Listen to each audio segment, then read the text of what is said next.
तो आइए मेरे प्यारे दोस्तों, मैं माँ बीड़ा वाली इंस्टीट्यूट में आपका बहुत बहुत स्वागत करता हूं। तो आज हम लोग पढ़ने वाले हैं दोस्तों एसडी यादव का लाभ तथा हानि। तो पिछली क्लास में दोस्तों हम लोगों ने क्वेश्चन नंबर 35 तक देख लिया था। तो आज हम लोग पढ़ेंगे दोस्तों उससे आगे। तो आइए दोस्तों पढ़ते हैं, और भी एकदम बेसिक से। तो आइए पढ़ते हैं। तो क्वेश्चन नंबर 36 है दोस्तों, एक कार डीलर ने रुपए 1,08,500 में एक पुरानी कार खरीदी और उसकी मरम्मत पर कुछ राशि खर्च की। उसने उसे रुपया 1,56,250 में बेच दिया, जिससे उसे 25% का लाभ हुआ। कार का मरम्मत पर उसने कितना धन खर्च किया? तो आइए दोस्तों इसको हल करते हैं। तो इसका क्रय मूल्य है दोस्तों, इसका क्रय मूल्य है 1,08,500 रुपए, और बोल रहा है कि इसमें कुछ राशि खर्च करने के बाद वह इतने में बेचा है तो उसको 25% का लाभ हुआ। तो हम लोग मान लेते हैं कि इसमें जो खर्च करने के बाद जो इसका अब क्रय मूल्य हुआ, यानी कि कुल मूल्य जो हुआ, वो मान लेते हैं कि हुआ 100%, और इसमें जब 25% के लाभ पे बेचेगा तो बेचेगा दोस्तों 125% पे। यानी कि कहने का मतलब ये हुआ कि क्रय मूल्य था इतना, और इसमें जो खर्च है उसको जोड़ देने के बाद हम लोग मान लिए हैं कि 100%, यानी कि नया जो क्रय मूल्य है वो है 100% हम लोगों ने मान लिया, और इसमें जब 25% के लाभ पर बेचेगा तो बेचेगा दोस्तों 125% पे। तो यानी कि विक्रय मूल्य अब हो जाएगा उसका 125%, और 125% बराबर दिया है 1,56,250 रुपए। और क्या करते हैं कि 1% का मान निकालते हैं। तो 1% बराबर हो जाएगा दोस्तों 1,56,250, और बटा के हो जाएगा दोस्तों 125। अब हम लोगों को 1% का माल हम लोगों ने निकाल लिया है, लेकिन हम लोगों ने नया क्रय मूल्य यानी कि खर्च, इसमें क्रय मूल्य में खर्च जोड़ने के बाद हम लोगों ने माना है 100%। तो हम लोगों को 100% का मान निकालना है, और 1% का मान हम लोगों ने निकाल लिया है। तो इधर भी 100 से गुणा कर देंगे। तो 100 से जब 1 में गुणा करेंगे तो हो जाएगा 100%। तो इधर भी 100 से गुणा पर करना पड़ेगा, क्योंकि हम लोगों को मान चाहिए था 100% का। तो जब गुणा करेंगे दोस्तों तो 25 से काटेंगे तो 25 चौके 100, और 25 5 125, और जब 5 से काटेंगे इसको तो 5 3 15, 5 एकम 5, 5 दूना 10, 5 या 25, और 0 के 0 यानी कि 31,250 आ जाएगा। अब 4 से जब इसमें गुणा करेंगे तो ये हो जाएगा 4 शून्य 0, 4 5 20 के 0 2, 4 दूना 8 और 2 10 के 0 1, 4 एकम 4 और 1 हो जाएगा दोस्तों 5, और 4 तिहाई 12।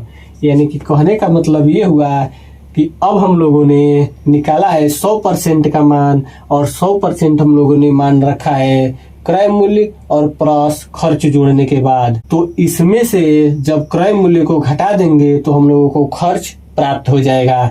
तो आइए क्रय मूल्य को घटाते हैं। तो हो जाएगा 1,08,500 रुपए। तो जब इसमें से माइनस करेंगे तो 0 0 और 10 में से 5 निकला तो 5, 14 में से 8 निकला तो 6, और 1 बच गया, 1 में से 0 निकला तो 1, और यहाँ तो कुछ नहीं बचेगा। यानी कि 16,500 आ गया दोस्तों हमारा खर्च। तो इसका विकल्प हो जाएगा दोस्तों विकल्प नंबर ए। तो उम्मीद करता हूँ दोस्तों कि आपको जरूर समझ में आया होगा।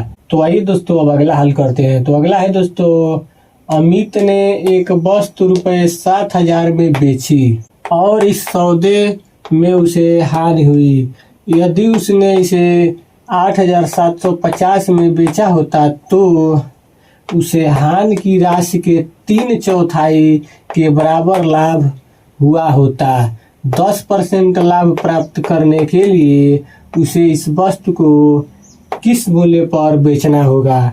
तो आइए दोस्तों हल करते हैं। तो मान लेते हैं दोस्तों यहाँ पे सीपी यानी कि क्रय मूल्य पहले बेच रहा है 7,000 में, तो इसको कुछ हानि हो रही है, और जब इसी वस्तु को 8,750 में बेच रहा है तो बोल रहा है कि उसके जो हानि हो रही है इससे 3/4 के बराबर लाभ हुआ होता है। यानी कि जो हानि हो रही है यह है 4 और इसके 3/4 का मतलब होता है कि 3 हुआ होता है लाभ।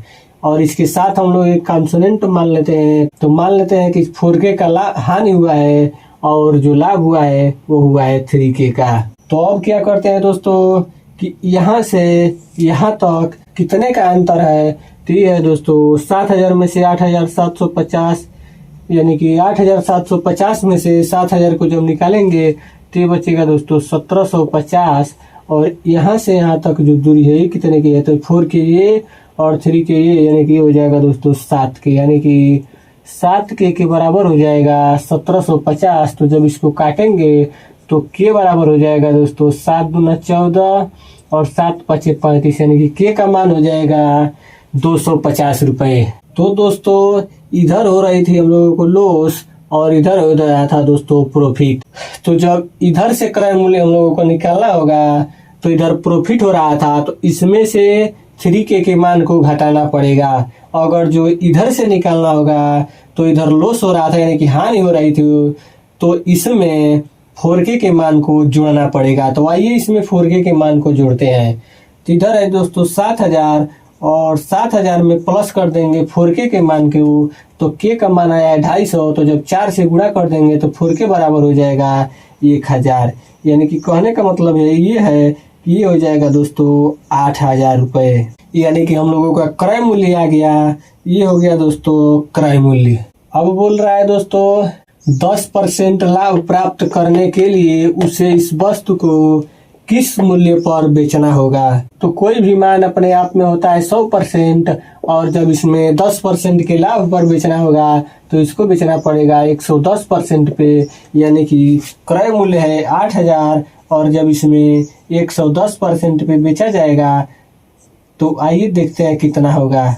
तो 2 जीरो से 2 जीरो ये कट गया और 0 फिर 0 और 11 8 88, यानी कि ये हो जाएगा दोस्तों 8,800 रुपए। विक्रय मूल्य आपका हो जाएगा 8,800, यानी कि यही हो जाएगा आंसर। तो इसका विकल्प हो जाएगा दोस्तों विकल्प नंबर डी। तो उम्मीद करता हूं दोस्तों कि आपको जरूर समझ में आया होगा। तो आइए दोस्तों अब अगला हल करते हैं। तो अगला है दोस्तों मालती ने 10% GST सहित ₹8,800 में टीवी खरीदी।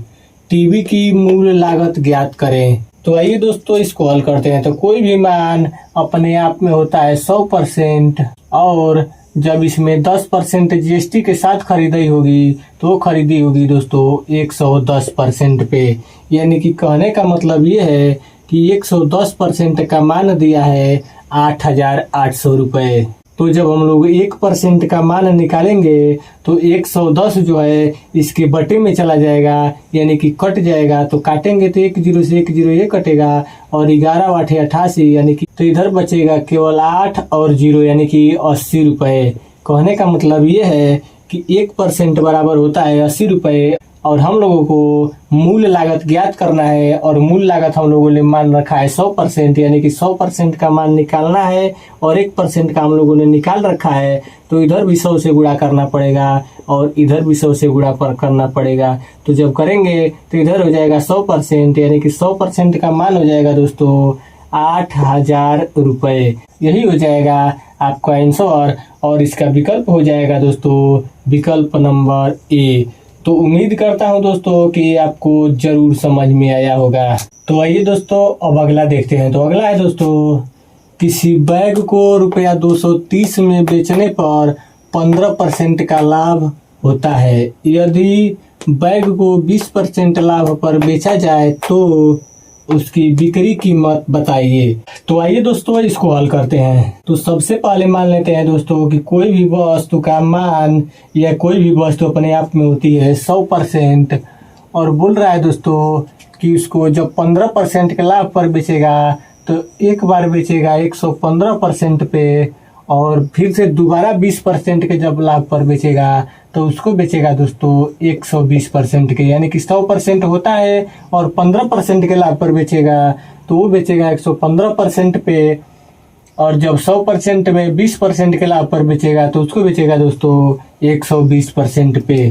तो कहने का मतलब ये है कि जब 230 में बेच रहा है तो उसको 15% का लाभ हो रहा है, यानी कि 115% बराबर हो जाएगा दोस्तों 230 के। अब क्या करना है दोस्तों कि सबसे पहले हम लोग क्या करते हैं कि 1% का मान निकाल लेते हैं। तो जब हम लोग 1% का मान निकालेंगे दोस्तों, तो जो 115 है वह 230 के बटा में चल जाएगा। तो इसको जब काटेंगे तो ये 2 बार कटेगा, यानी कि 1% बराबर हो गया 2 रुपए। अब बोल रहा है दोस्तों कि 20% लाभ पर बेचा जाए तो उसकी बिक्री कीमत क्या होगी। यानी कि जब 20% के लाभ पर बेचेगा तो कितने में बेचेगा, तो 120% पे। और 1% का मान हम लोगों ने निकाल लिया है और हम लोगों को निकालना है 120% का मान। तो इधर भी 120 से जब गुणा कर देंगे तो इधर भी 120 से गुणा करना पड़ेगा। तो इधर हो जाएगा 120% और जब इधर करेंगे तो 120 गुना होता है दोस्तों 240 रुपए, यानी कि यही हो जाएगा आपका आंसर। तो इसका विकल्प हो जाएगा दोस्तों विकल्प नंबर सी। तो उम्मीद करता हूं दोस्तों कि आपको जरूर समझ में आया होगा। तो आइए दोस्तों अब आगे हल करते हैं। तो अगला है दोस्तों, एक व्यक्ति को एक पंखा रुपया 1900 में बेचने पर 5% की हानि होती है, तो पंखे को उसे किस कीमत पर रुपए में बेचना चाहिए जिससे उसको 20% का लाभ हो। तो आइए दोस्तों इसको हल करते हैं। तो सबसे पहले मान लेते हैं दोस्तों कि कोई भी कीमत या वस्तु अपने आप में होती है 100%। तो पहले बेच रहा है दोस्तों 5% की हानि पे, यानी कि 100% जब उसका कीमत है तो उसमें 5% की हानि पर बेचेगा, तो बेचेगा दोस्तों 95% पे। आगे बोल रहा है कि उसको 20% लाभ भी कमाना है। तो उस वस्तु का मान होता है अपने आप में 100% और जब 20% लाभ कमाएगा तो इसमें 20% जोड़ेंगे तो वो बेचेगा दोस्तों 120% पे। अब आइए दोस्तों इसको हल करते हैं। तो बोल रहा है कि 1900 में बेचने पर उसको 5% की हानि होती है, यानी कि 95% का मान यह दिया है कि 95% बराबर 1900 रुपए। तो अब हम लोगों को दोस्तों कुछ नहीं करना है, केवल 1% का हम लोग मान निकालेंगे तो ये हो जाएगा 1900 और बटा में हो जाएगा दोस्तों 95। तो अब इसको काटेंगे तो 19 से कम 19 और 19 5 95 और 100 बचेगा। तो जब इसको काट देंगे तो 1% का मान हो जाएगा दोस्तों 20 रुपए। अब हम लोगों को चाहिए दोस्तों 1% बराबर आ गया 20 रुपए और हम लोगों को चाहिए उसको बाद में 20% का लाभ लेना है। तो हम लोगों को चाहिए 120% का मान। तो इधर भी 120 से गुणा कर देंगे तो इधर भी 120 से गुणा करना पड़ेगा। तो 120% बराबर हो जाएगा दोस्तों 12 दूना 24, यानी कि 2400 रुपए। तो यही हो जाएगा दोस्तों आपका आंसर। तो इसका विकल्प हो जाएगा दोस्तों विकल्प नंबर बी। तो उम्मीद करता हूं दोस्तों कि आपको जरूर समझ में आया होगा। तो दोस्तों आज बस यहीं तक, फिर मिलते हैं अगले दिन ऐसे ही बेसिक क्लास के साथ। धन्यवाद।